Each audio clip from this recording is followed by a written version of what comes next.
Suscríbete al Informante SB, Noticias de Verdad, y dale click a la campana. Temáticamente, desde 2019 el gobierno ha llevado al país en franco retroceso en materia de transparencia. El gobierno, en primer lugar, la información sensible que le puede afectar políticamente la declaran reservada o inexistente y no la entregan, ¿ya? El gobierno ahí podemos decir, ha abusado de la figura de la reserva de la información. Está reservando información que no debería de ser reservada. Luego, han debilitado el Instituto de Acceso a la Información. Es penosa la participación de representantes del instituto el día de ayer o antier en la comisión. No pudieron de ninguna manera señalar el retroceso que significaría que la información oficiosa se vuelva reservada. O sea, haberse visto que el ente garante del respeto a la transparencia, el acceso a la información, no se haya pronunciado respecto de ese retroceso que se quiere hacer. Porque, ojo, lo que quiere hacer el gobierno es que, por ejemplo, el presupuesto de las instituciones del Estado y sus gastos, si lo considera el titular que le puede afectar, entonces lo va a poner reservado. Eso es lo que van a hacer. Y de hecho ya lo están haciendo, porque la Asamblea Legislativa no tiene, bueno, o no tenía, no sé si ya lo tiene, pero no hasta hace un par de semanas, no tenía disponible su presupuesto en línea. Y eso, la ley dice que tiene que estar disponible sin que yo lo pida, tiene que estar ahí.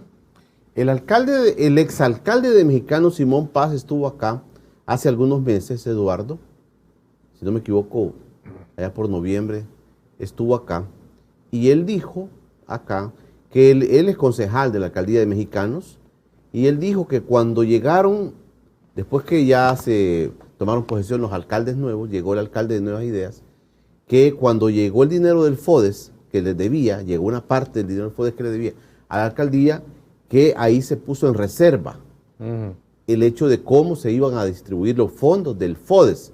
O sea, sin haber hecho una modificación a esta ley. Claro. O sea, de hecho, según lo que dijo el exalcalde Simón Paz acá, ya se estaban reservando información sobre cosas que la ley daba para que se pudiera dar información. Digamos, lo que pasa y lo que pasaría si aprueban esta reforma es que, por ejemplo, en ese caso se estaba cometiendo una ilegalidad. Era ilegal lo que estaban haciendo. O es ilegal lo que están haciendo. Pero ahora, si aprueban esta reforma, legalizarían eso. Es decir, volverían correcto, legal, el que una alcaldía, un ministerio reserve el uso de ciertos fondos, que no se conozca. Eso es lo que harían, legalizar. Entonces, como digo, esto es un grave retroceso en materia de transparencia y sobre todo teniendo en cuenta que una de las banderas del presidente cuando era candidato era luchar contra la corrupción. Yo les digo, ¿cómo se va a luchar contra la corrupción si no hay información? Si no rinden cuenta los funcionarios.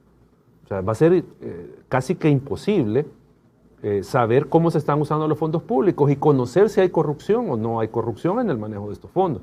Entonces, es algo preocupante. ¿Y la reforma puntualmente qué señala? ¿Qué pone, Eduardo? Tiene varios, lo que no aprobaron, pero que está ahí. Tiene varios aspectos. Algunos, como sí lo dijo el Instituto de Acceso a la Información en su presentación, ajustan la ley de acceso con la ley de procedimientos administrativos, que hay un tema de plazos, procedimientos que se ajustan.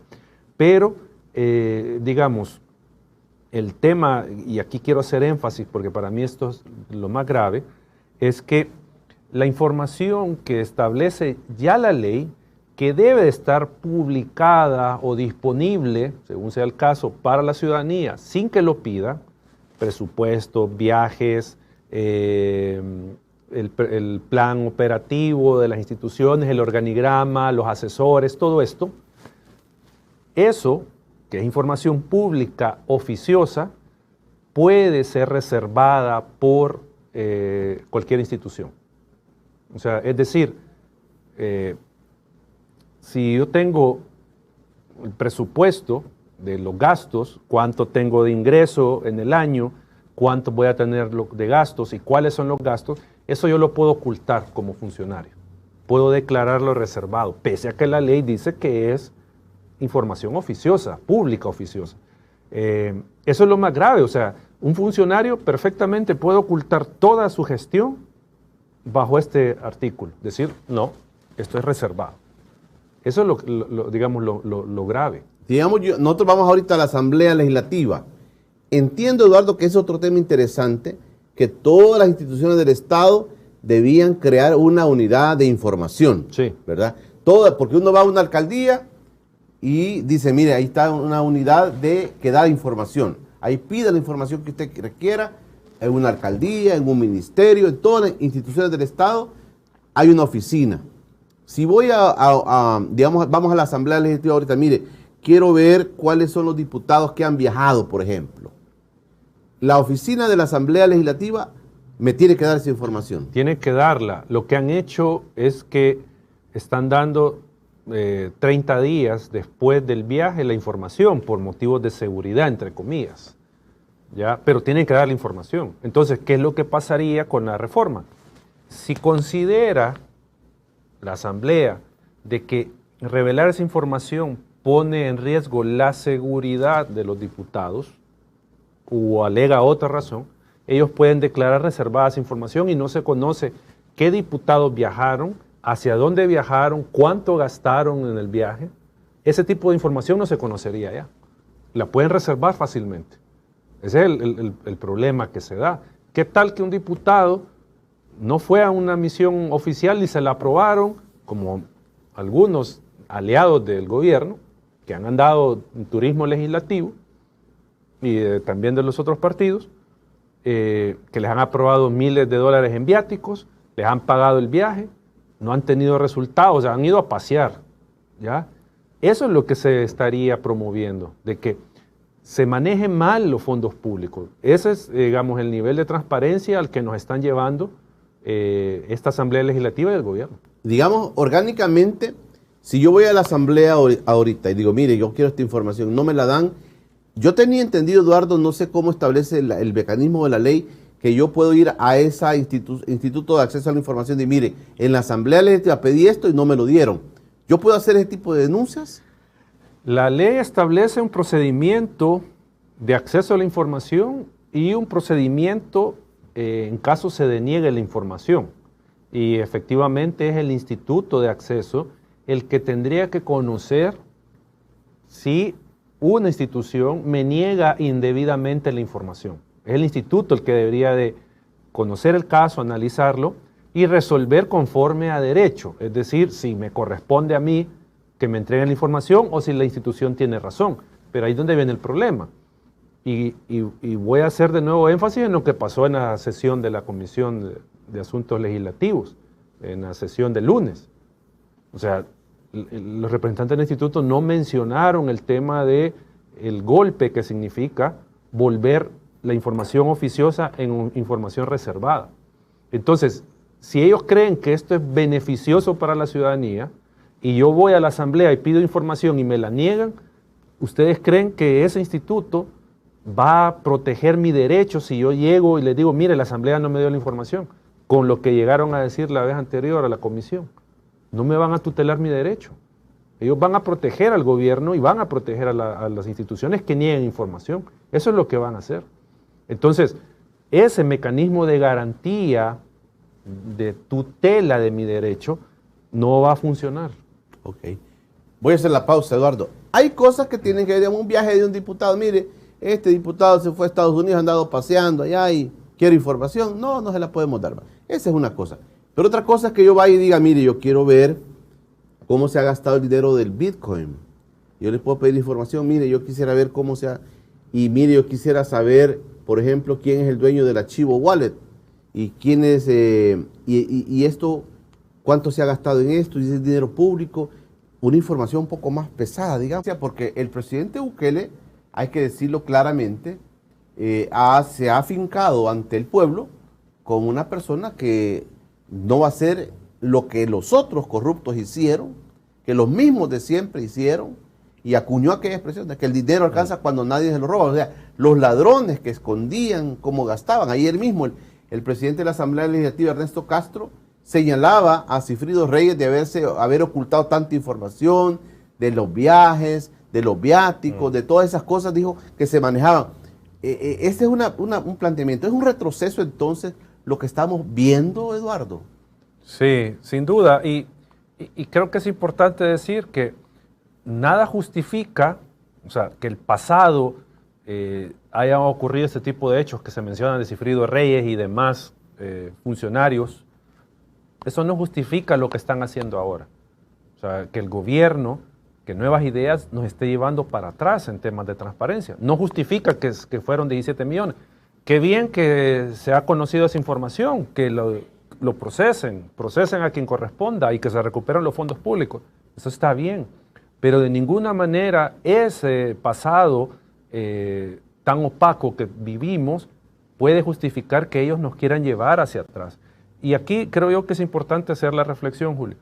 Cualquier persona que cuando es candidato puede blandir la bandera de la transparencia, porque no tiene de momento nada que le cuenten las costillas, pero ya una vez en el poder, ya la transparencia, el acceso a la información se vuelve incómodo, porque ya ahí sí le cuentan las costillas y le señalan las irregularidades, los defectos en el manejo de la cosa pública. Entonces, por eso es que Bukele, cuando era candidato, se aprovechó de este discurso anticorrupción, en favor de la transparencia, para atacar a los opositores políticos. Para eso lo ocupó. Pero ya una vez en el poder, sabía del poder, del impacto que tiene el acceso a la información y la transparencia, y por eso es que lo ha comenzado a hacer al lado, porque le incomoda. O sea, solo un gobierno autoritario, o solo a un gobierno autoritario le incomoda la transparencia. Y aquí lo estamos viendo claramente. Les incomoda la transparencia. Mire, Eduardo, porque yo planteaba, hay casos que son, digamos, puedes decir, una tontera, saber dónde anduvo de viaje el diputado, pero hay temas que son donde se involucran millones y millones de dólares, por ejemplo, que la gente o algunas personas desean saber cómo se lleva esto, pero no se sabe. Claro, y con el tema, porque usted mencionaba el tema Bitcoin, según lo que he conocido de varios periodistas y algunas personas de organizaciones, han solicitado información sobre el tema Bitcoin y en algunos casos no les ha sido entregada o les ha entregado parcialmente o lo que el gobierno ha querido entregar. Y en general se conoce poco de cómo se está manejando el tema Bitcoin, se conoce poco. Entonces, todo ese tipo de temas de manejo de fondos públicos, cómo se están utilizando, son los que van a o podrían quedar todavía más escondidos del ojo de la ciudadanía. Porque hay que decir algo, sin esa reforma que no se ha aprobado, ya están haciendo lo que van a aprobar en la reforma. Están ocultando la información, están ocultándola. No hay datos públicos de muchas variables de la atención de la pandemia, por ejemplo, de los gastos de la atención de la pandemia, y no sabemos, y aquí pues un llamado a la Corte de Cuentas, tenía aquellas auditorías por el tema del Hospital de Salvador, no sabemos en qué concluyó eso, ¿verdad? ¿Ya? O sea, hay una serie de datos, de información que deberíamos de saber como ciudadanos y ciudadanas que está siendo ocultada por el gobierno sin la reforma. ¿Ya? O sea, porque como digo, la reforma lo que vendría es a legalizar el ocultamiento de información que ya están haciendo. O sea, no es que solo con la reforma va a pasar esto de ocultar información, si se la están ocultando. Ya la información no está fluyendo, no la están poniendo a disposición de la ciudadanía cuando se solicita. Y sobre todo la que tiene que ver con el manejo de fondos públicos, que es, digamos, de lo más delicado y de lo más importante que debería de conocer la ciudadanía de cómo se está gestionando la cosa pública.